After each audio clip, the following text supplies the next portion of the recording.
Boston నగరంలో అదొక ప్రతిష్టాత్మకమైన మహావిద్యాలయం. అది ధనవంతుల, మేధావుల ప్రపంచం. కాని ఆ కలల రాజధానిలో ఒక నిశ్శబ్ద హీరో ఉండేవాడు. ఆయనే ఫ్రెడ్ వౌటూర్. లోకం దృష్టిలో ఆయన కేవలం ఒక పారిశుద్ధ్య కార్మికుడు. ప్రతి రాత్రి ఆ నిశ్శబ్ద కారిడార్లలో ఆయన చీపురు చేసే చప్పుడు, అది కేవలం నేలను శుభ్రం చేసే శబ్దం కాదు. అది తన 5 పిల్లల భవిష్యత్తు కోసం ఆయన చేస్తున్న ప్రతిజ్ఞ యొక్క ప్రతిధ్వని. ఆయన ఆదాయం అతి తక్కువ, కానీ ఆయన హృదయంలో రగిలిన కళ హిమాలయ శిఖరం కంటే ఎత్తైనది.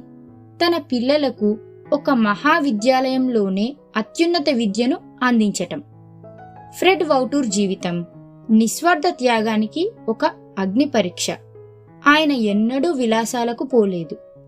పాత బట్టలే ఆయనకు విశ్వాస చిహ్నం.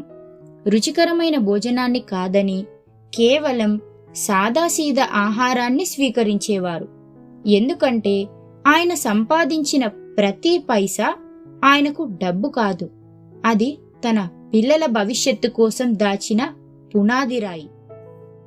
ఆయన సంపాదించిన ధనం, అది రక్తాన్ని చెమటగా మార్చి నరాలు తెగేలా కష్టపడి కూడబెట్టిన పవిత్రమైన నిధి.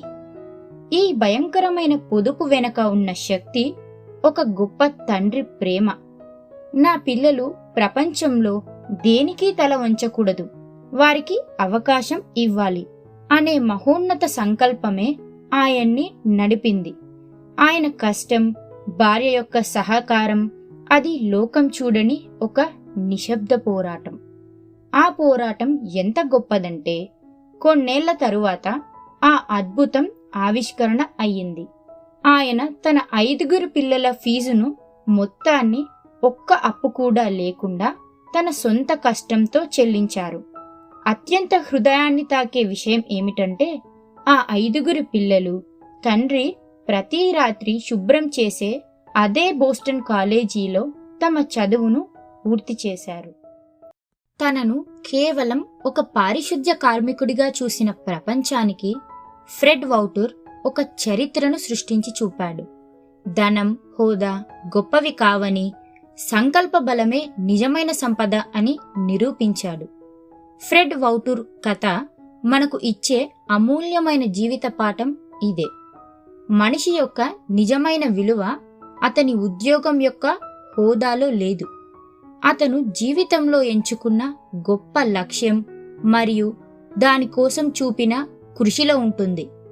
మీరు ఈరోజు ఏ సమస్యను ఎదుర్కొంటున్నా, మీ లక్ష్యానికి ఎంత దూరంలో ఉన్నా, మీ గుండెల్లో సంకల్పం ఆ సమస్య కంటే ఎప్పుడూ పెద్దదిగా ఉండాలి. మీ కష్టంలో మీరు పెట్టే త్యాగం అది వృధా కాదు.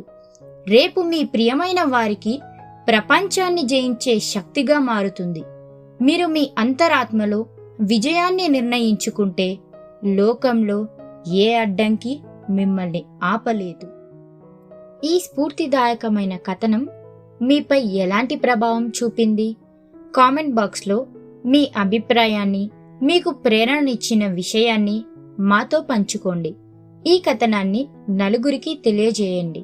ఇలాంటి గొప్ప ప్రేరణాత్మకమైన వీడియోల కోసం మా ఛానల్ని ఇప్పుడే సబ్స్క్రైబ్ చేసి పక్కనే ఉన్న గంట సింబల్ని క్లిక్ చేయండి. ధన్యవాదాలు.